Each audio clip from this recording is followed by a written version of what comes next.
नमस्कार आमी श्रेष्ठा आमार चैनल स्टोरी अफ श्रेष्ठाते जानाई सकलके अनेक स्वागतम। आमी आजके एकटा अन्यतम विषय निये सब्बार काछे एसेछि कथा बोलते। सेटा हलो आमार बियेर निमंत्रणपत्र जेटा तैरी छिलो पेतलेर, जेटा आमार बाड़ीर तरफ थेके शोशुर बाड़ीते पाठानो हयेछिलो। तो आमी जखन एई पत्रटिर भिडियो आमार फेसबुक चैनल आमार यूट्यूबे इंस्टाते शेयर करेছিলাম, অনেকে আমাকে ব্যক্তিগতভাবে মেসেজ করেছিল জানার জন্য যে দিদি এটা তুমি কোথা থেকে বানিয়েছো, কিভাবে বানিয়েছো। তখন আমার মাথায় এটাই এসেছিল যে পার্সোনালি সবাইকে একে একে না মেসেজ করে একটা ভিডিওই বানানো যাক, যেটার মাধ্যমে আমার তরফ থেকে যেটুকু বার্তা তাদের কাছে পৌঁছবে। তো তাদের রিকোয়েস্টেই আজকের আমার এই ভিডিওটা। প্রথমে আগে দেখাই যে কোন পত্রটার জন্য এত কথা। এটাই ছিল আমার বিয়ের পেতলের নিমন্ত্রণ পত্র। প্রথমে বলছি যে আমার এই কনসেপ্টটা পুরোপুরি নিজস্ব নয়। আমিও ফেসবুকে একজনের এরকম একটি কার্ড সম্পর্কে ধারণা পেয়েছিলাম। আমি কিন্তু পুরোটাই কপি করিনি ওনার থেকে, কিছুটা বলা যেতে পারে ওনার থেকেই আমার এই ধারণাটা জন্মেছিল। তো এটি দেখার পর আমার মধ্যেও একটা ইচ্ছে আসে যে যদি আমারও বিয়ের কোনো না কোনো পত্র এরকম বানানো যায়। তো আমার বাড়ি হচ্ছে পশ্চিম মেদিনীপুর শহরে, অর্থাৎ টাউনশিপে। তো আমি সেখানেরই কাঁসা পিতলের যেমন দোকান হয় সেখানে গিয়ে আমি ওনাদেরকে এই কনসেপ্টের সম্পর্কে জানাই যে আপনারা কি কেউ আমাকে এই ধরনের কিছু বানিয়ে দিতে পারবেন।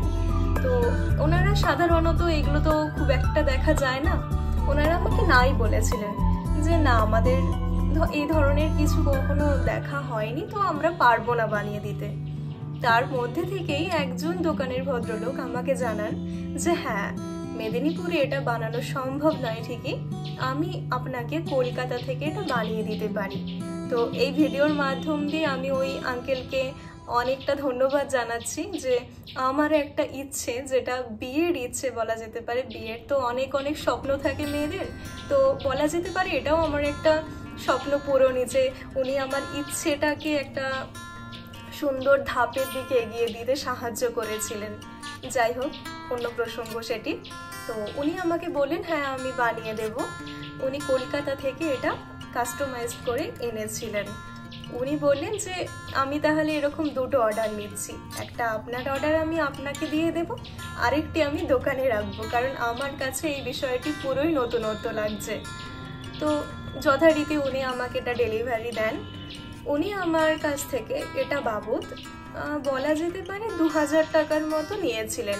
এক্স্যাক্টলি কতটা চার্জ ছিল আমার মনে পড়ছে না, কারণ আমার বিয়ে হয়ে গেল 5 মাস আর এটি বানিয়েছি আমি তারও আগে, 1 বছর তো হতেই যায়। তাই আমার টোটাল চার্জটা মনে নেই ঠিকই, কিন্তু 2000-এর বেশি ওটা ছিল না। তো এটাই আমার বলার যে এটা মেদিনীপুরে আমি থেকেও এটা মেদিনীপুর থেকে বানানো নয়, কলকাতা থেকে উনি আমায় এটা বানিয়ে এনে দিয়েছিলেন। তো আমি অনেকে বলেছিল যে এটা খুলে দেখাতে যে দিদি এটা কিভাবে ওপেন করা হয় বা কীরকম কি। তো যাই হোক এটা সিস্টেমটা হচ্ছে যেমনভাবে একটা ডায়েরি খোলা হয়, একটা পত্র খোলা হয়, সেরকমই এটা এভাবে খোলা হবে। আর এটার মধ্যেই একটা পেপার আছে, যে পেপারটিতে আমার ও শুভময়ের পাত্র পরিচিতি, পাত্রী পরিচিতি, আচ্ছা আমাদের দিনক্ষণ বিয়ের, আমাদের কোথায় বিয়ে হচ্ছে, যেরকম একটা পত্রে সকল কিছু মানে সম্পর্কিত লেখা থাকে, প্রত্যেকটা কিছুই এই ডিটেলস এখানে লেখা আছে। কিছুই না, নর্মাল যেভাবে ওপেন সেভাবেই ওপেন করে এটা পড়তে হবে। তো এটা প্রত্যেকের কাছেই খুব নতুনত্ব একটা ভাবনা, আমি সেটাই সবার কাছে শেয়ার করলাম। আশা করছি প্রত্যেকের যেটুকু এটা নিয়ে একটা জানার আগ্রহ ছিল সেটা এই ভিডিওর মাধ্যম দিয়ে পূরণ হচ্ছে। তো সকলকে আমার তরফ থেকে ধন্যবাদ এই আমার পত্রটা ভালো লেগেছে সেটার জন্য। আর এটার মাধ্যম দিয়ে কিভাবে আমার শ্বশুর বাড়িতে এসে আমার মা, কারণ আমার বাবা মারা গেছেন, আমার মাই এসেছিলেন এবং আমার বাড়ির সকল আত্মীয় এসেছিলেন। কিভাবে আমার শ্বশুর বাড়িতে এসে আমার বাপি মামনিদের হাতে এই কার্ডটি তুলে দিয়েছিল, আমি সেটার ভিডিও আছে, আমি সেটা এটার সাথেই অ্যাটাচ করে দেবো। সবাই দেখবেন, আশা করছি ভালো লাগবে। আমার কাজের মেয়ের সাথে আগে ছেলে শুরু করলাম। আপনি সবাইকে বরযাত্রী নিয়ে সবাই মিলে আমার জামাইয়া মেয়েকে ঘুরতে আসবো।